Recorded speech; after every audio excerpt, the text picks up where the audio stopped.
I was in enemy territory. You're specifically clashing with an enemy. They're playing capture the flag, and they're saying, this is our territory. And I'm saying, no, this is my territory. This is the American flag right here. I'd love to know what it was like for your first kill. I hadn't been a hunter, and I grew up in the city. I never killed a rabbit. It's this thought of, I'm not a killer, but here I am, and now I need to do it. After you do it, this happens. What is the real human response? After this first time, it was much easier to elevate quickly.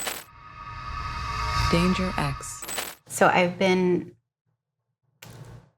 thinking about how the question comes across to you when people ask you. So I've always held back on asking you directly. People don't ask me. Which is crazy because I have seen in certain settings people just go right in a setting that's not even appropriate. So I find it can be kind of invasive, and also somebody maybe hasn't unpacked it yet. But I'd love to know what it was like for your first kill. Well, so remember right where I was on the third or fourth floor of this, an empty building. I was with two other guys up there. There was more people inside the building, guarding the entrances and exits. But there's 3 people on the roof. I was one of them. There was our sniper, his spotter, and then myself. And we were laying, low on our stomachs, and we're looking through this little hole. What time of day was this? So we snuck in the middle of the night, after midnight, maybe 1, 2 o'clock. It was dark, and then dark, quiet. Everyone was, I think most people were asleep. And then we were there right as the sun was starting to come up. That's when we were trying to be on the roof. So was there hey, we need you to go out there because there might be activity, and so we want you to be ready? Or was this kind of your normal, we just go out there and see who's causing trouble and we're there to stop it? So I was I was a platoon leader, and this little outpost that we were at, it was my platoon plus, not initially at the beginning, but then we started bringing in some Iraqi army to stay with us there as well, because the goal was we're supposed to be training them and standing them up. And so I was there wasn't a specific mission where someone said, hey, PJ, you need to go do this. But just as part of my maintaining the outpost, talking with the Iraqi army there, attempting to secure our perimeter, this was something that I decided to do. Okay. So you stood this place up. It's now your area to protect and keep. Right. Well, when I was there, I mainly infiltrated. switched off with one other infantry platoon. Yeah. There was some other folks that came in and out, but it was mainly 2 infantry platoons that had this area, and we kind of tag teamed. Okay. So then this was something that you did take your initiative and did.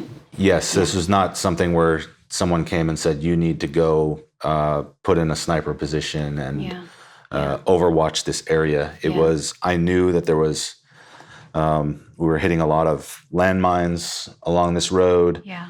I knew that there was this one building that would have a good overwatch on that area. And I wanted to find out how the landmines were getting in and to stop it. Okay. Just in terms of continually improving our force protection. Yeah. So, you're one of the things that we learn in the infantry, and then also being, forward deployed in enemy territory, right up in the enemy, is you're always thinking about how to improve your position. Go look. Do you need an extra sandbag? Do you need some, check the wire, check how much water do you have? How much food do you have? How many, beans and bullets? But along with beans and bullets, it's how's your perimeter? Yeah. We had some claymores. Claymores are like our version of landmines, but they're anti-personnel. We had those set up, and we were checking those. So this mission, I think this is what you're getting at, is something that I thought of in my own head as far as just protecting our little space, however small. Yeah. Because this position we went to was only a couple blocks from our little outpost, which was just a couple miles from the major base. So before you get into the story, then can I talk about the perimeter enforcement thing? Sure. It's like, it's like I think about like, whoa, you've got direct experience with enforcing a perimeter, and I've had to do that with the businesses and being in a place where it perhaps is. I mean, we've been broken into 70, 50, 60, 70 times. Yeah. Just atrocious. Yeah, like it's not new to you. It's familiar to you. It's no big deal. Like, okay, the police don't even that come didn't anymore. work. This fence didn't work this time. Okay, we're going to have to get this fence. It's going to be a little bit stronger. And make a bigger fence. Put some spikes on it. Yeah. Like you're constantly. Are we allowed to have concertina wire in Los Angeles? I don't know. Barbed wire? Yeah, we can do barbed wire. Okay, let's do barbed wire. So is it a little bit fun for you in some way? Or does it feel a little bit thrilling? Does it feel a little like... You mean doing it now? Yeah, like having to do it again. Or are you kind of like, dang, I'm burned out with this. I hate that I have to do this. And I really don't like this part of my job. When I do it now, it's familiar. Yeah. It's easier. I see where other people just don't know how to protect themselves, or they're just not thinking about keeping people off their property. But I don't like it. And the reason I don't like it is because I was in enemy territory. You're specifically clashing with an enemy. They're playing capture the flag, and they're saying, this is our territory. And I'm saying, no, this is my territory. This is the American flag right here. But here we are in Los Angeles, and this is home. Why am I protecting my perimeter at home? Yeah. I don't like it at all. Yeah. I mean, I think there's some weird thing in society where that's just what we're dealing with. But no, right now I don't like it at all. Okay. No, I'm not feeling like, oh, this is fun at all. Okay. Obviously it's not as bad. There aren't people. I don't have landmines around the perimeter. Or anything. But even just having that feeling and just having to put up wire and I built 3 different walls. One, our back fence right now has 3 walls. Yeah. Do you? Because they've all been broken down or cut through. Yeah. So that feeling of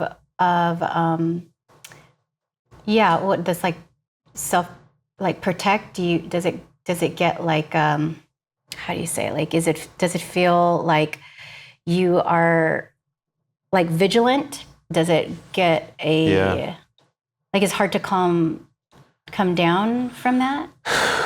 Yeah, definitely. I've gone to a higher level of vigilance, and it's harder to come down. It's harder to turn it off. And yet I hear you don't like that too, that there's... No, I don't. I want to be home. Mm-hmm.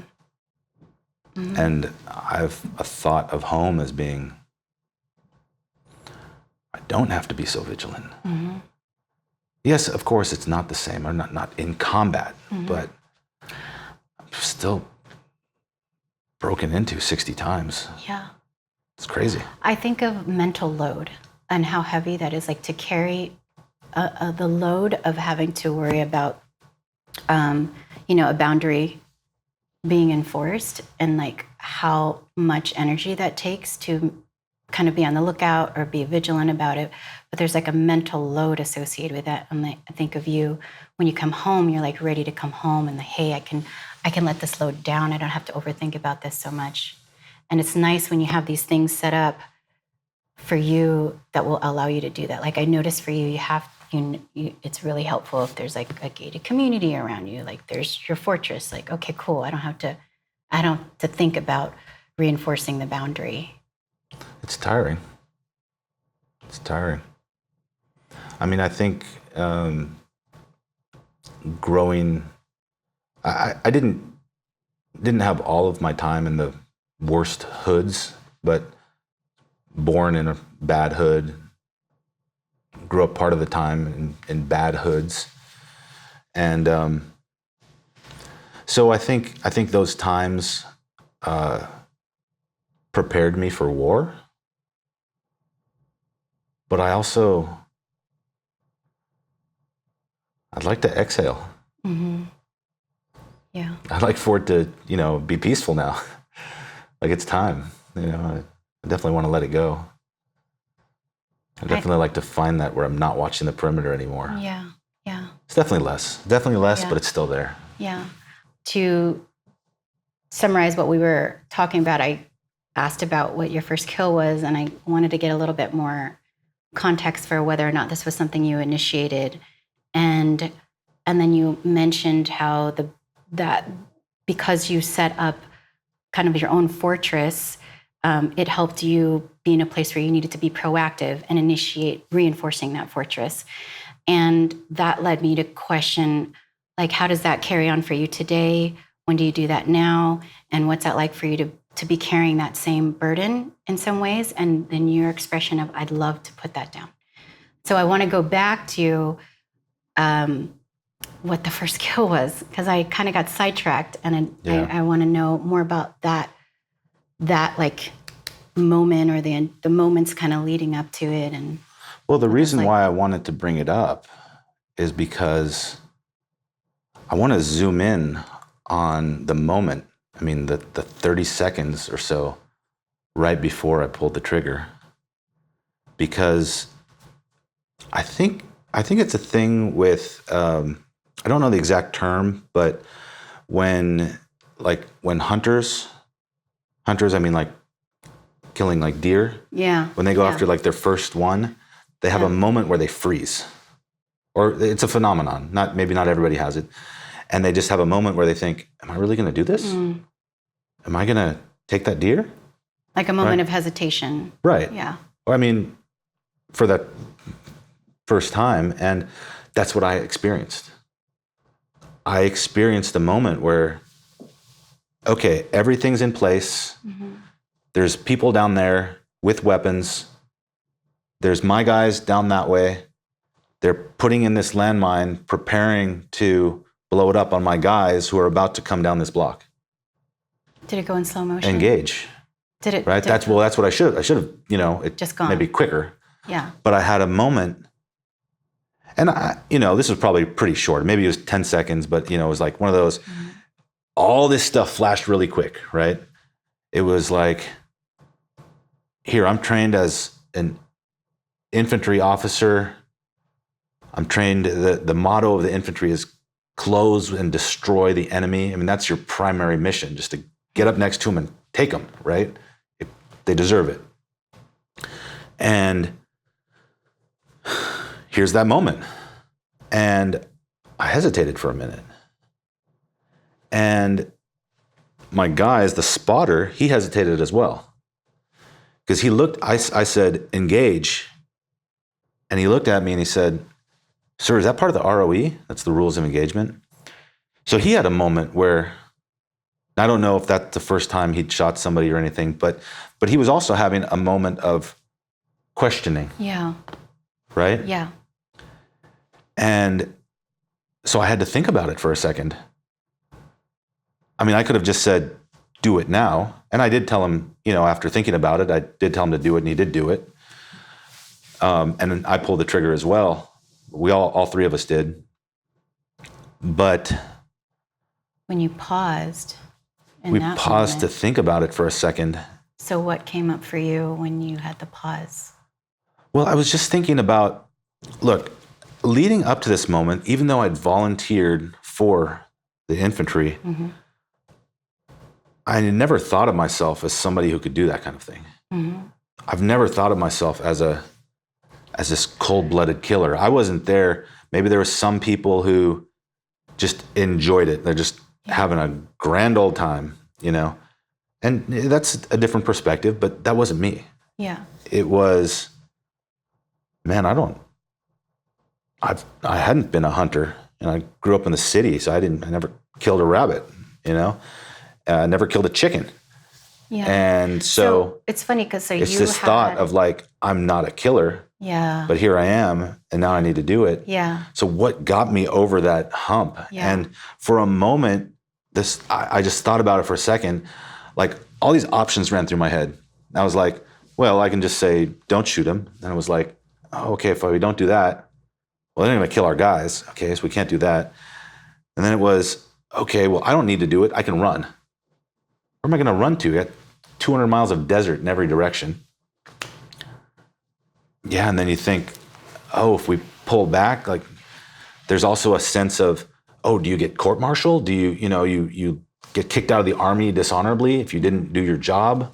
If you're a deserter, right? Yeah. And I don't think I'm that kind of person either, but I contemplated it for a second. I just thought about all this stuff real quick, and then I thought, man, and the reason why all these options need to stack up is because this idea of killing it's a big thing. Mm-hmm. It's a hard thing. Mm-hmm. Or it is for me, or it was for me. Mm-hmm. And so I needed to stack up all these reasons real quick to say, yeah, go ahead and push yourself over that, get yourself over that hurdle, mm-hmm. get yourself over that thing that's hard to do. Now, did you feel pretty centered and level-headed in that moment? Was there a sense of panic in you? Did you? No panic. I was really feeling contemplative and thinking about, wow. I was just wasn't blindly pulling the trigger. I considered it was Sergeant Fuller, great guy, and great soldier, great sergeant, great NCO, and he was having a contemplative moment, and a respect for him. I considered what he said. He said, "Sir, have you thought about the ROE?" So I thought about the ROE real quick. Mm-hmm. I ran it down in my head. Yep, still think it's good. Let's go. So I think what's interesting about you is how you've always been kind of level-headed in your approach to things, and how whatever your upbringing is that helped out with that. Mm-hmm. Sounds like it really came online in a moment of need, and you were able to make a clear decision. Mm-hmm. You ran through some options, and you were able to somehow come to a conclusion that could move it forward in the way that it was supposed to, without getting too caught up in an emotion of something, caught up in being frightened or afraid of this or that happening. And I'm curious about how you were able to stay sort of really level-headed in that moment. Was there like the sense of, okay, I know I'm the leader and I have to be level-headed, or you knew this moment would come, like, here it is, I've been thinking about this coming, and I really need to figure out how I'm going to move forward now? Yeah, I mean, there's definitely part of that is training, because all of the options and things that I thought about, they're all things that we talk about to some degree. Yeah. So, I mean, but there's different pieces of that, and